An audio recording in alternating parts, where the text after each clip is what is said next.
Okay, let's continue with Because of Winn, Dixie. We're on chapter 19. We just found out that the secret ingredient to the litmus lozenge was sorrow. So it has root beer and strawberry, but then it also has sorrow or sadness, or the word that the preacher used was melancholy. Okay, let's continue. In the morning, me and Winn Dixie went down to sweep the pet store, and I took a litmus lozenge for Otis. Is it Halloween? Otis asked when I handed him the candy. No, I said. Why? Well, you're giving me candy. It's just a gift, I told him, for today. Oh, said Otis. He unwrapped the litmus lozenge and put it in his mouth, and after a minute, tears started rolling down his face. Thank you, he said. Do you like it? I asked him. He nodded his head. It tastes good, but it also tastes a little bit like being in jail. Gertrude! Gertrude squawked. She picked up the litmus lozenge wrapper in her beak and then dropped it and looked around. Gertrude! She screamed again. You can't have any, I told her. It's not for birds. Then real quick, before I lost my nerve, I said, Otis, what were you in jail for? Are you a murderer? No, ma'am, he said. Are you a burglar? No, ma'am, Otis said again. He sucked on his candy and stared down at his pointy-toed boots. You don't have to tell me, I said. I was just wondering. I ain't a dangerous man, Otis said. If that's what you're thinking. I'm lonely, but I ain't dangerous. Okay, I said, and I went back into the back room to get my broom. When I came back out, Otis was standing where I left him, still staring down at his feet. It was on account of the music, he said. What was? I asked. Why I went to jail. It was on account of the music. What happened? I wouldn't stop playing my guitar. Used to be I played it on the street, and sometimes people would give me money. I didn't do it for the money. I did it because the music is better if someone is listening to it. Anyway, the police came, and they told me to stop it. They said how I was breaking the law, and the whole time they were talking to me, I went right on playing my music, and that made them mad. They tried to put handcuffs on me. He sighed. I didn't like that. I wouldn't have been able to play my guitar with them things on. And then what happened? I asked him. I hit them, he whispered. You hit the police? Uh-huh. One of them. I knocked him out. Then I went to jail, and they locked me up and wouldn't let me play my guitar. And when they finally let me out, they made me promise I would never play my guitar out on the street again. He looked up at me real quick and then back down at his boots. And I don't. I only play it in here, for the animals. Gertrude, the human Gertrude, she owns this shop, and she gave me this job when she read about me in the paper, and she said it's all right for me to play music for the animals. You play music for me and Winn Dixie and Sweetie Pie, I said. Yeah, he agreed, but you ain't on the street. Thank you for telling me about it, Otis, I said. It's all right, he said. I don't mind. Sweetie Pie came in, and I gave her a litmus lozenge, and she spit it out right away. She said that it tasted bad. She said that it tasted like not having a dog. I swept the floor real slow that day. I wanted to keep Otis company. I didn't want him to be lonely. Sometimes it seemed like everybody in the world was lonely. I thought about my mama. Thinking about her was the same as the hole you keep on feeling with your tongue after you lose a tooth. Time after time, my mind kept going to that empty spot, the spot where I felt like she should be. Chapter 20. When I told Gloria Dump about Otis and how he got arrested, she laughed so hard she had to grab hold of her false teeth so they wouldn't fall out of her mouth. Woo-wee, she said when she finally done laughing.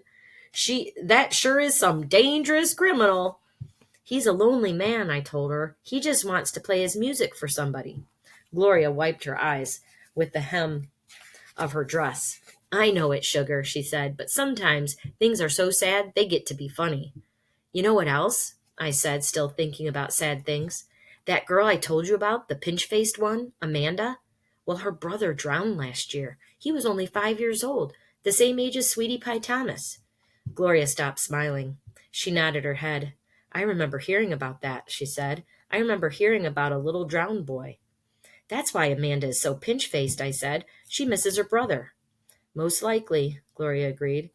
Do you think everybody misses somebody, like I miss my mama? Mm-hmm, said Gloria. She closed her eyes. I believe sometimes that the world has an aching heart. I couldn't stand to think about sad things that couldn't be helped anymore, so I said, Do you want to hear some more from Gone with the Wind? Yes, indeed, Gloria said. I've been looking forward to it all day. Let's see what Miss Scarlet is up to now. I opened up Gone with the Wind and started to read, but the whole time I was thinking about Otis, worrying about him not being allowed to play his guitar for people. In the book, Scarlet was looking forward to going to a big barbecue where there was going to be music and food. That's how I got the idea. That's what we need to do, I said. I slammed the book shut. Winn-Dixie's head shot up from underneath Gloria's chair. He looked around, nervous-like. Huh? Said Gloria Dump. Have a party, I told her. We need to have a party and invite Miss Franny Black and the preacher and Otis can play his guitar for everybody. Sweetie Pie can come too. She listens to his music good. We who? Gloria asked. We, me and you. We can make some food and have the party right here in your yard. Said Gloria Dump. We could make peanut butter sandwiches and cut them up in triangles to make them look fancy. Lord, said Gloria Dump, I don't know if the whole world likes peanut butter as much as you and me and this dog. Okay, then, I said. We can make egg salad sandwiches. Adults like those. You know how to make egg salad? No, ma'am, I said. I don't have a mama around to teach me things like that. But I bet you know. I bet you could teach me. Please? Maybe, said Gloria Dump. She put her hand on Winn-Dixie's head. She smiled at me. I knew she was telling me yes. Thank you, I said. I went over and hugged her. I squeezed her hard. Winn-Dixie wagged his tail and tried to get in between the two of us. He couldn't stand being left out of anything. It's going to be the best party ever, I told Gloria. You got to make me one promise, though, Gloria said. All right, I told her. You got to invite them Dewberry boys. Dunlap and Stevie? Mm-hmm. Ain't gonna be no party unless you invite them. I have to? Yes, said Gloria Dump. You promise me. I promise, I said. I didn't like the idea, but I promised. I started inviting people right away. I asked the preacher first. Daddy, I said. Opal, the preacher said back. Daddy, me and Winn-Dixie and Gloria Dump are having a party. Well, said the preacher, that's nice. You have a good time. Daddy, I said, I'm telling you because you're invited. Oh, said the preacher. He rubbed his nose. I see. Can you come? I asked. He sighed. I don't see why not, he said. Miss Franny Black took to the idea right away. A party, she said, and clapped her hands together. Yes, ma'am, I told her. It will be kind of like the barbecue at 12 Oaks in Gone with the Wind, only it's not going to be as many people, and we're going to serve egg salad sandwiches instead of barbecue. That sounds lovely, Miss Franny said, and then she pointed at the back of the library and whispered, Maybe you should ask Amanda, too. She probably won't want to come, I said. She doesn't like me very much. Ask her and see what she says, Miss Franny whispered. So I walked to the back of the library, and I asked Amanda Wilkinson in my best manners voice to please come to my party. She looked around all nervous and stuff. A party? She said. Yes, I said. I sure would like it if you could come. She stared at me with her mouth open. Okay, she said after a minute. I mean, yes, thank you. I would love to.